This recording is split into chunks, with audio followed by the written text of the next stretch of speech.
Welcome to the Jagged Mood podcast. My name is Dr. Paul Hamilton, and I'm here with Professor Hunter Reeve, and we're here to discuss madness and sanity. Our inspiration for this podcast is Emily Dickinson's famous poem, Much Madness is Divinest Sense. And this is a poem where she talks about how um, it is the majority that really defines what is sane and what is insane.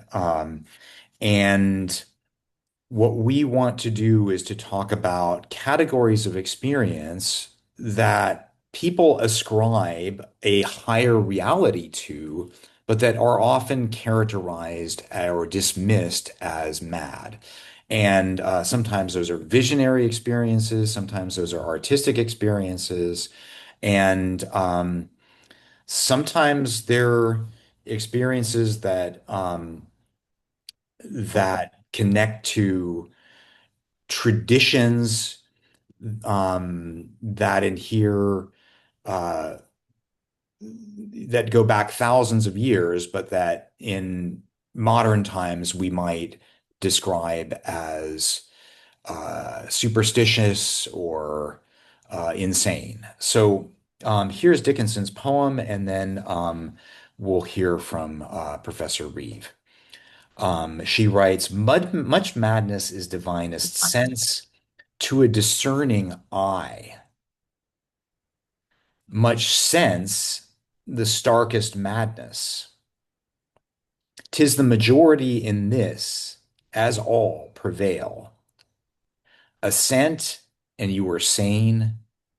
Demure, you're straightway dangerous and handled with a chain. What are your thoughts on opening up this topic for us, Professor Reeve? I think it's a very vital topic because it what we're going to try to do is emphasize the spiritual side, the not that the scientific side isn't important because it is, but we're going to try to emphasize the imagination. And in our topics, we'll be discussing people like Robert Louis Stevenson, Virginia Woolf, uh, and others. And I will read a poem of my own. And it's very important that these writers and the characters somehow reach a via media in Latin, a middle way, rather than going straight from scientific to madness. And hopefully and usually they're able to, but sometimes we see that they're not, like in the case of Dr. Jekyll and Mr. Hyde by Stevenson. He unfortunately the character goes into madness. And so we'll be talking about those topics. And I have a poem that I want to read, and I my leading line is imaginative and it isn't necessarily scientific. And it's important that I keep the imagination going, and but it is also important that I have enough reality in the poem for the reader to hang on to, if you will. And the leading line is the knife of love sharpened itself on my heart. I traveled in a red valley of lightly covered trees. Relief found me, and I knew we would meet again, though our paths are not always true. It might happen. Angels sang in the body of a cat who sang with consuming affection. A bright blue light shined itself in the midst, proving my spirit. I know you'll probably be there. They say I'm old. The knife of love sharpened itself on my heart. So the poet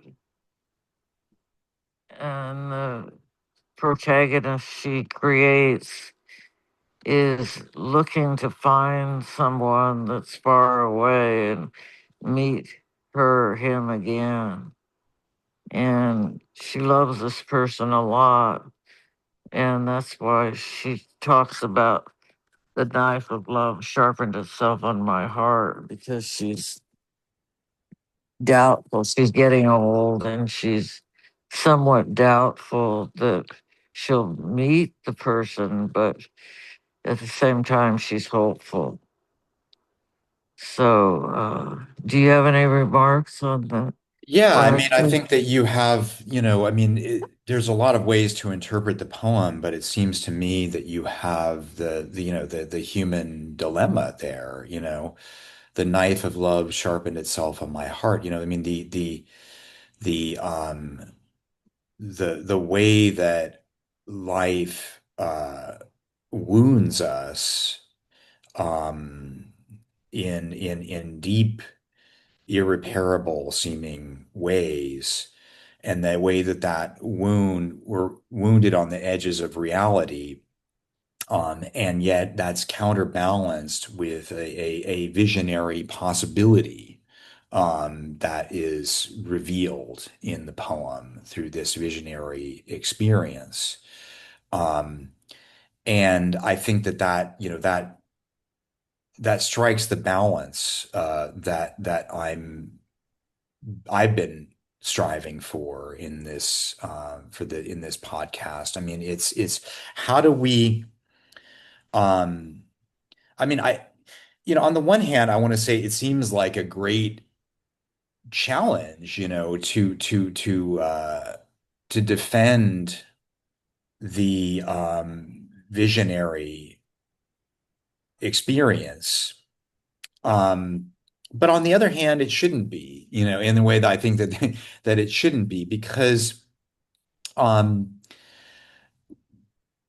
it's just because you can't measure an experience and you can't verify it externally, um, does not mean that there aren't criteria for that experience. And I think art is one of those criteria, that aesthetic standards um, can be used to explain the magnitude and the profoundness of experiences. I mean, think of, Mozart, Beethoven as creating things that signify something beyond themselves. That all people who listen to Bach's cello, great cello solos, I think will recognize that there is a dimension to that experience that is beyond science's ability, or seems to suggest something beyond science's ability to explain. And you're not applying scientific criteria to that. You're applying aesthetic criteria, and that then gives you a way to be able to um, dismiss charlatanism, and it makes the um, the it me you mean you have that there are standards that we can apply to judge these experiences. They may not be the ones that would make a scientist happy, but they're ones that would compel the interest of anyone who had the ability to appreciate and understand these works. Yes, I think that's very important to emphasize that Beethoven, Mozart, Bach, and others, that they went beyond just the scale. Mozart could play the scale, but then very simply, uh, artistically, he went beyond that in his great piano concertos, and it just lifts the reader to spiritual heights that are just so imaginative, and that's very important to preserve. Exactly. And I think that, the it goes to this kind of problem that I call sort of the riddle of the Sphinx, um, in honor of Emerson, who meant it in a different sense, which is that there is an inherent contradiction between um, our deepest experiences and our ability to quantify, and our deepest, most intimate experiences are those that we have to undergo. Um, I don't want to say alone, because it may be that we experience a sense of connection in those experiences, but they cannot be, there's a point that they cannot be um, verified extrinsically. And it has to do, I mean, there's philosophical problems that have to do with the difference between the character of experience and the character of matter, which are different. And scientists or neurologists will sometimes want to reduce experience to matter, but um, that's like trying to square the circle. I mean, you're avoiding the most important problem, which is that the two things really do not convert into one another very easily. Even if you can find correspondences between, the brain, or direct correspondence between the brain and things that I experience, that doesn't mean that they're the same thing.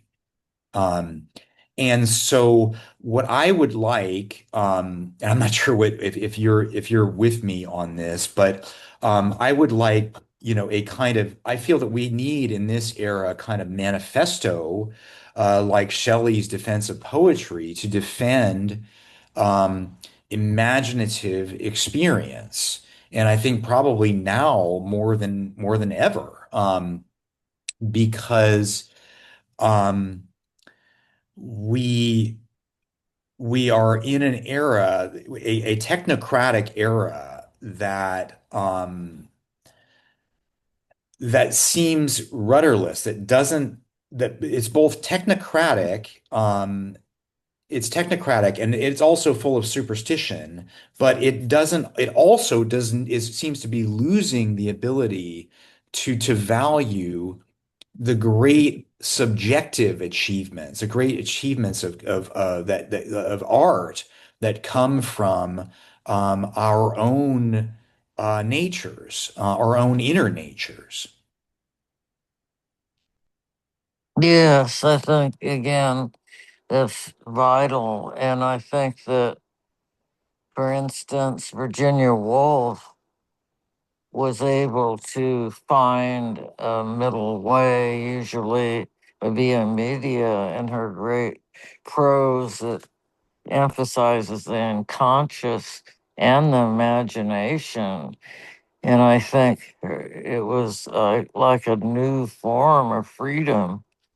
Faulkner also uses this, but it's very precious. And she underwent terrible challenges, like because she was a woman, she wasn't allowed into a leading library, and she wrote A Room of One's Own, which is a little masterpiece, and Mm. The Death of a Moth in her essays. Yeah, But I absolutely. think it's vital.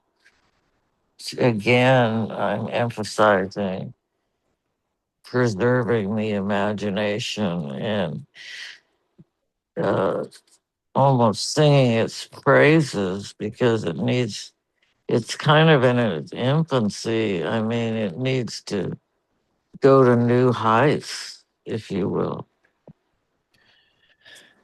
Yes, exactly. And I mean, and I feel that, we are, um,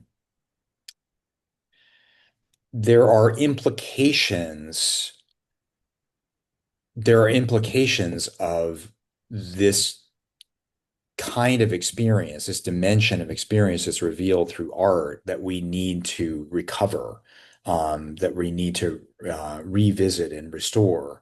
Um, I think that, we can.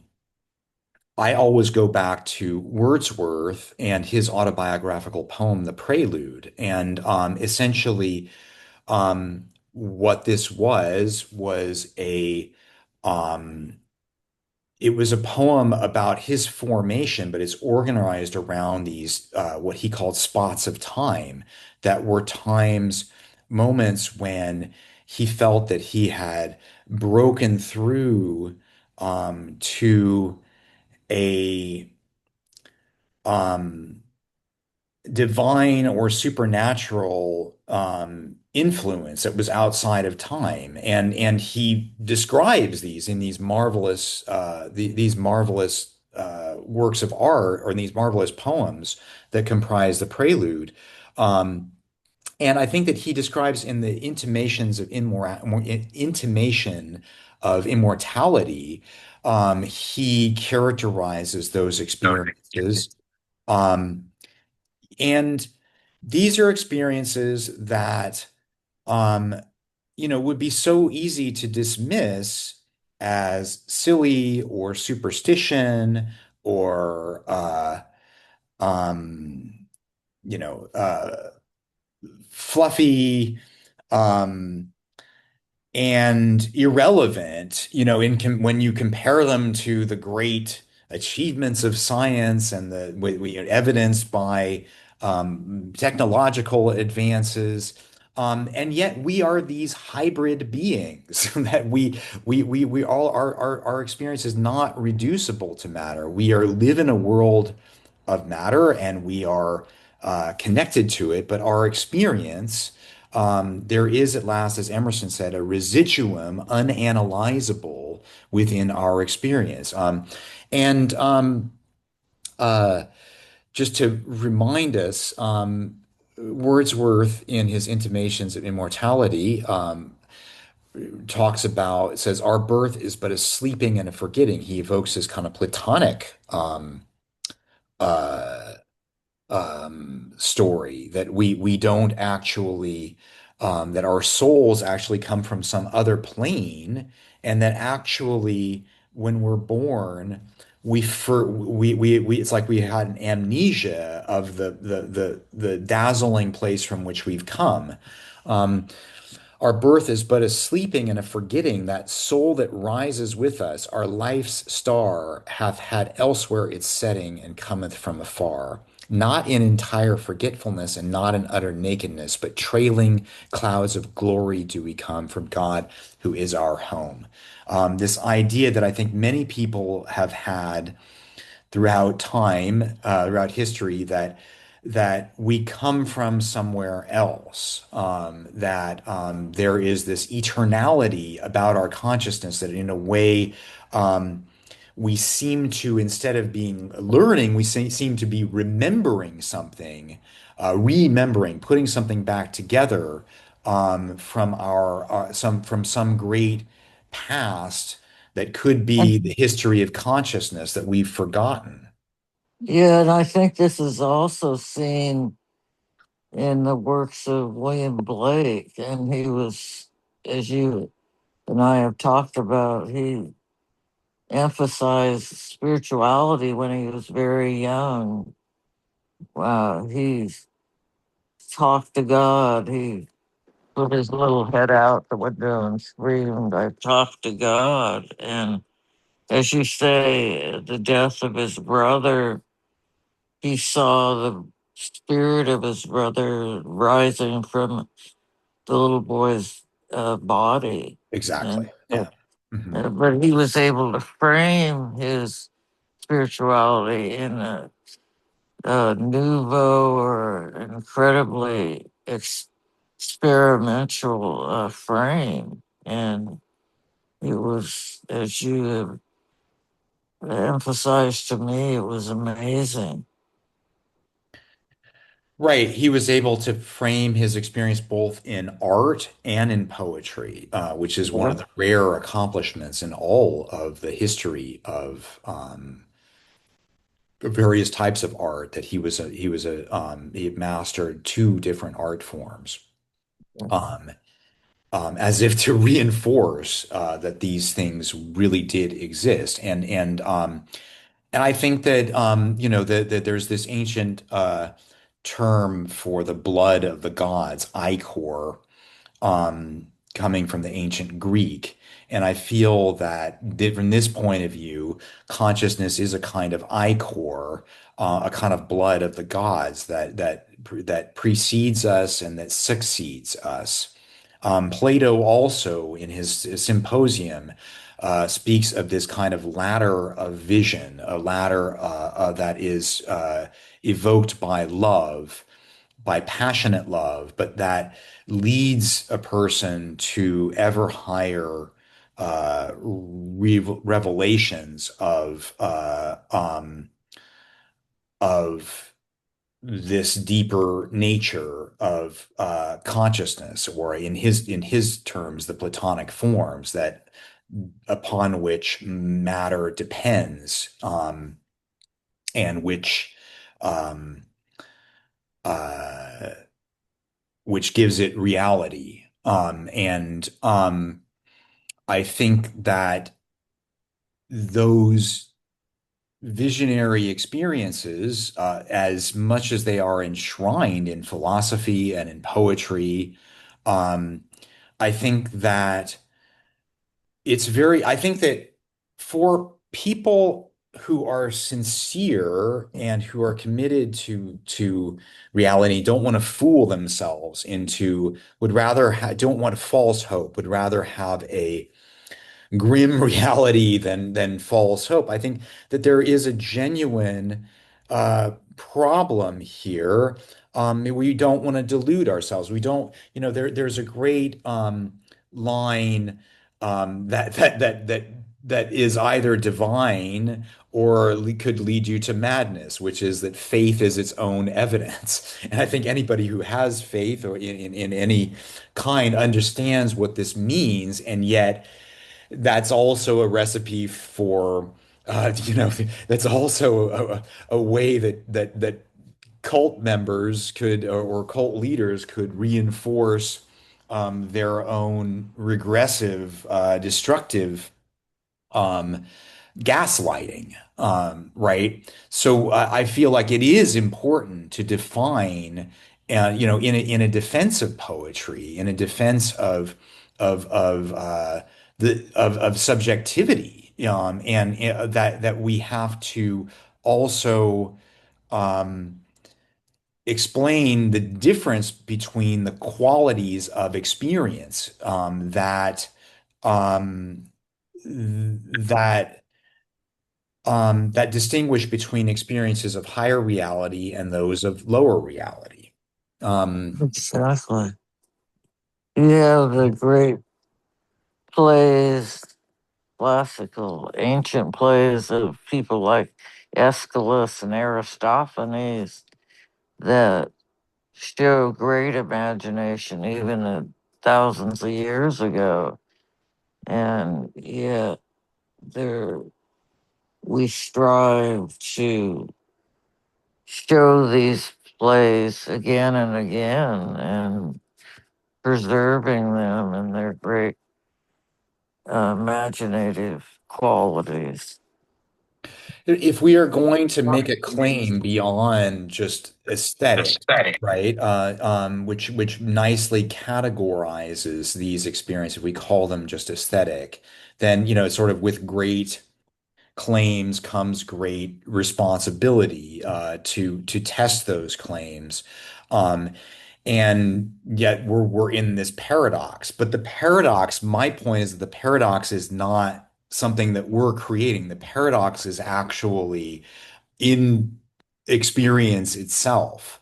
That there are there are experiences that we can measure, or there are things that we can measure, and we need to test our own sense of truth and reality against objective external measurements. But there are things that we can't measure.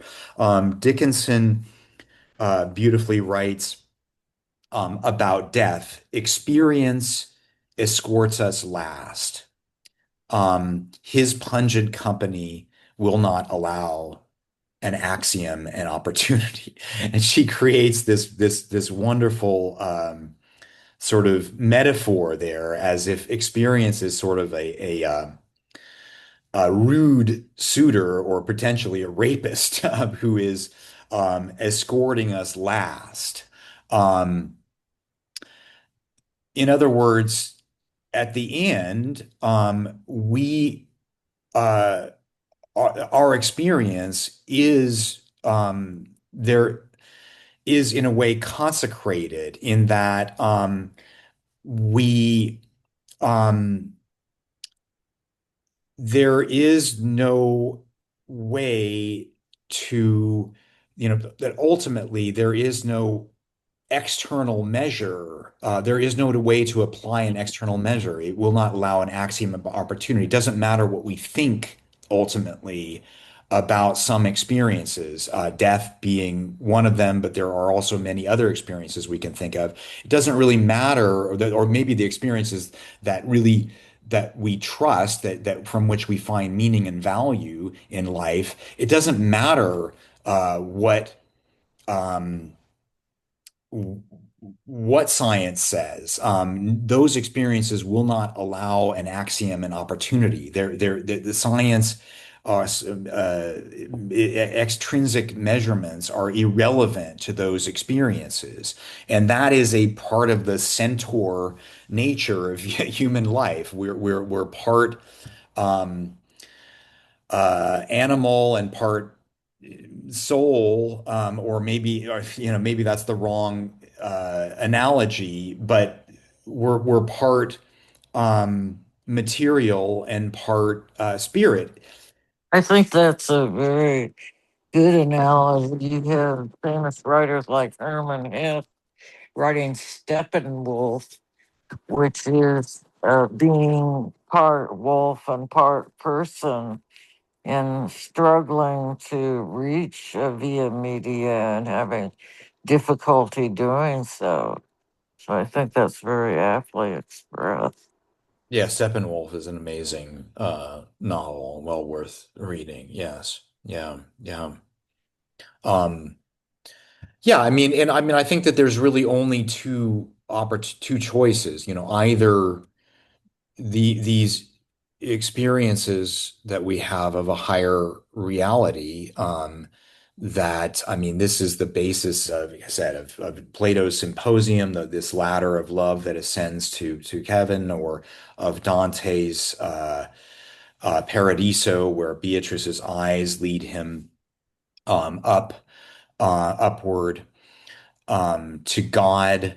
Or you could say that kind of beautifully nihilistic vision in The Tempest, we are such stuff as dreams are made on, and our little life is surrounded with sleep. Mhm. Either or, it's all just construct a kind of dream that that ultimately vanishes. Um, I think, but ultimately, the this is ultimately it's one or the other, and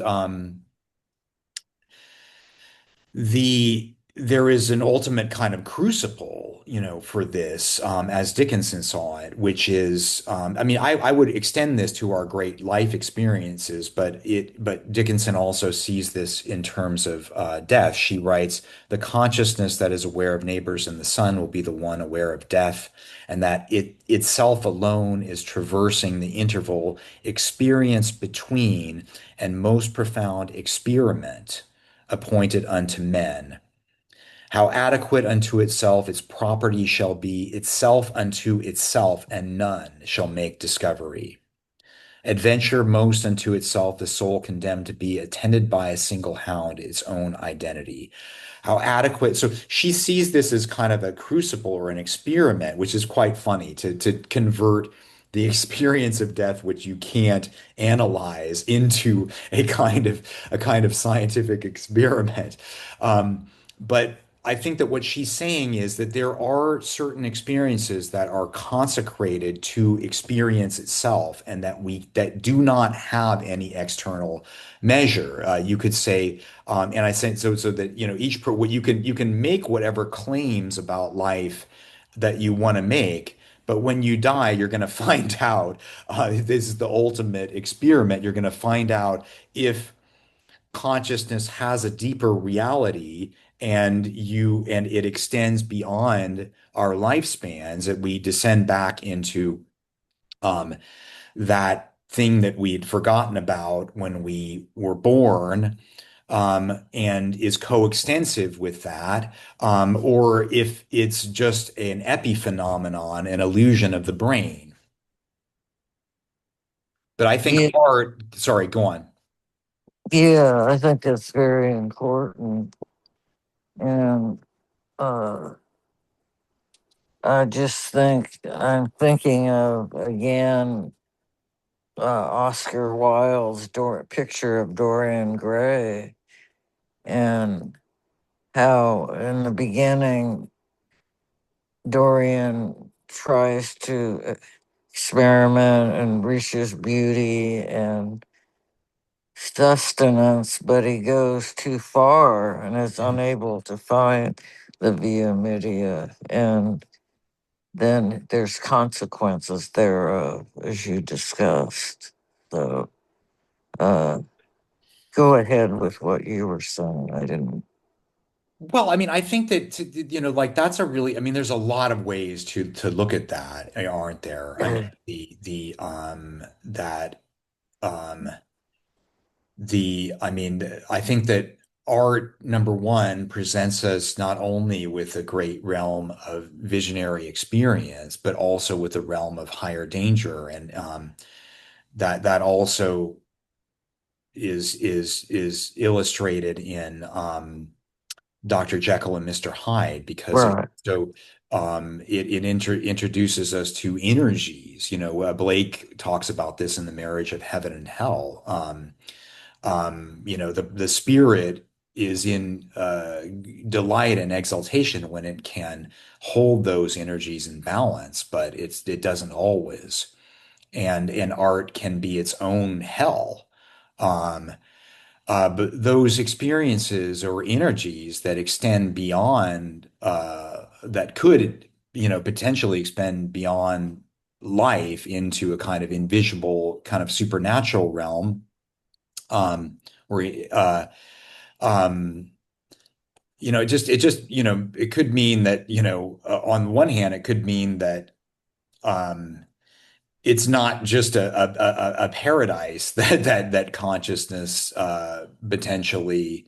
um, potentially uh, becomes one with, in beyond the boundaries of our lifetime. There could be other, there could be energies for both hellish energies and paradisical energies. Yeah. Um, I would also, I mean, you could also say that, um, the Dorian Gray shows a contradiction between, our life and art, that we have this intimation of immortality within art, but there's this contradiction while we are alive, which is that Keats writes about in the Ode to a Grecian Urn, that there's some kind of that the Grecian urn, which contains on the outside these exquisite works of art that seem to be timeless, he calls it a cold pastoral, that there's something, um, about beings who exist in time, that when we try to achieve the immortality of art, that or try to identify with the immortality of art, um, that we lose some of our humanity, that there has to be this, as you said earlier, this via media, between. We can't, there's almost a siren song of the, because the realm of immortality, of the immortality of art, or the immortality that art suggests is alluring. Maybe there's a siren song that can lead us to a kind of inhumanity, um, because the realm of the immortal can give us values, but it also might uh, be a tempting, um, and it might tempt us with a certain kind of cold detachment from the life of mere mortals. Yes, and another adjunct that when you were discussing that was came to mind was Ozymandias, is who was a so-called great leader who built monuments to himself, and they were disintegrating over time, and showing that art materialistically can't always be preserved, but the spirit and the imagination can be. It's just not uh, seen readily by the human eye. It has to be beyond that. And what you were talking about with Dickinson and Wordsworth.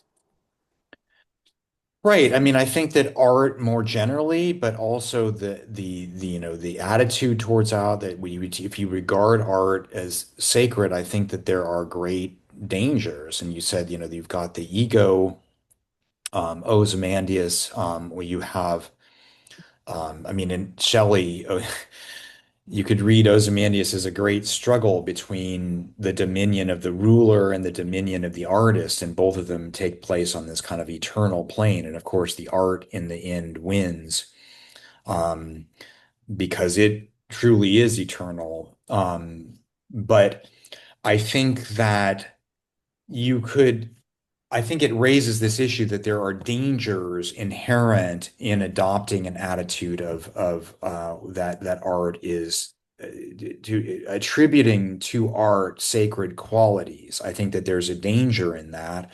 Um, I think that as I was saying earlier, I think that it's um, the it's the best, or at least it's one very important filter, for that can help us filter out gaslighting and cultic behavior and things like that, because there's a fine quality to great art that is beyond those things. I think that it's very vital to again, I repeat, like Agnes Martin, she let go of the theory of relativity and let go of her preconceptions, and then she was able to do her own individualistic art. And my art and poetry comes from very similar. I just let go and go into feeling rather than thinking. And then the process comes from somewhere else more powerful than me. And it's I just interpret it. So it's a combination of a great spirit, if you will, and my creativity together. And I think that's what's vital, is to find a via media or middle way and preserve, respect the scientific, but make sure that the imagination gets new experiments and it's preserved throughout time. Right. I mean, yeah, I mean, I think that, yeah, I think about my experience in the Inupiat Eskimo community and communities in Brevic Mission in Wales. Alaska, in northwestern Alaska. And, like I said, that those are, there were, all sorts of different people, types of people, just like in any human community. I don't want to idealize people, but generally speaking, there is a collective attitude towards nature in those communities that I feel that we've lost. And it is certainly an attitude that is, let's say, relational and openness towards nature, and in such a way um, that hunting, which to me in most Western contexts seems to me a kind of slaughter, and not very elevating at all. Maybe hunters would object to that, but I think that when anybody who goes into an Inupiat Eskimo community or native community will see that hunting there is completely different, and it's a kind of communion. It's an experience that is it's an act that is connecting them to nature, and it's done out of respect and reverence, and a respect and reverence that I thought would not be possible. And and to me, that sense of the sacredness of nature, of an openness to nature, as you were saying, like Agnes Martin, where you adopt an attitude where you have to let go of your scientific preconceptions. Why? Because there's an implicit bullying by them, because they, as Keats would say when he was talking about negative capability, they irritably reach after fact and reason. They want to explain everything. Well, in explaining everything, if you take that to its logical conclusion, you end up explaining nothing. Life is contextual, it's relational, it's a flow. Our experience of time is fluid. And it disintegrates all of those uh, clear conceptions that we want uh, to hold on to ultimately.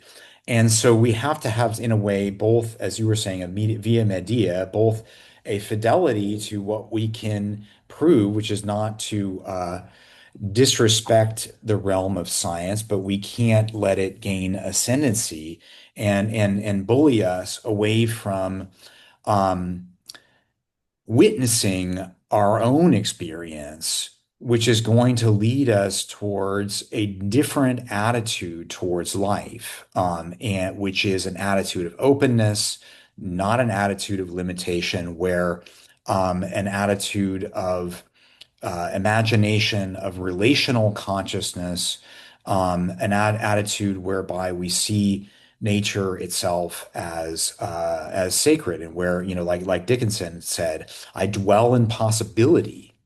Um, we can dwell in possibility. Yes, it's very important. And I'd like to close with a poem that emulates some things that we've been talking about. And it's called Created Stardust. We're created stardust, saving spirit we must. Behind dark clouds, miracles burst far beyond fear, power, greed, and lust. You saved yellow-breasted bird before she could fly. I held you, missed you. There is no to die. There's changing from flesh to freedom, great golden dust. It's beautiful. Thank you. Yeah, yeah. So that's kind of a process of letting go.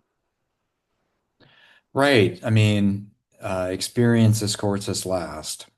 Um, and uh, and always really, not just Right. last, always.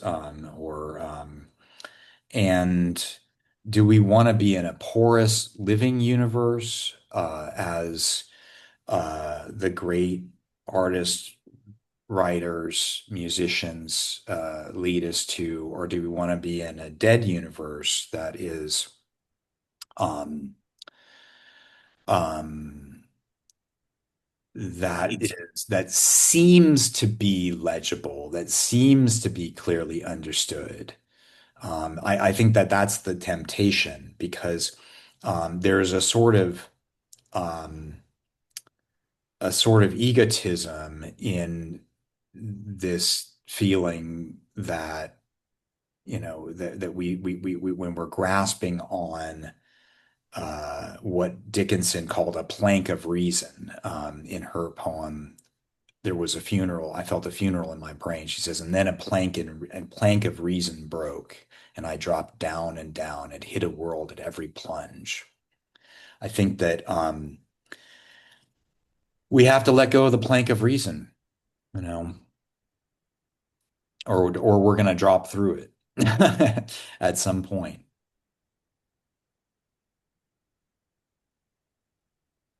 And I think I think that so to me, there's no question that um, we have to choose a porous living universe and all of the and all of the things that that actually represents. Um, and um, and like Agnes Martin, we have to say, within this particular sanctified realm of experience, uh, we have to let go of Einstein and Newton and everything else, and just be open. Right. And then the artistic process of the imagination can exist freely. Exactly, exactly. And that's what um, Goethe had called the open secret. Okay, did you have any last comments to make? Yes, I just am pleased that everybody who listened might have questions or comments, and we'd love to hear them. And it's been an honor to speak about this for you. So thank you very much. Okay, yeah, and thanks everybody to all of our listeners out there, and we really appreciate you going on this journey through literature and life with us. And we will see you next time.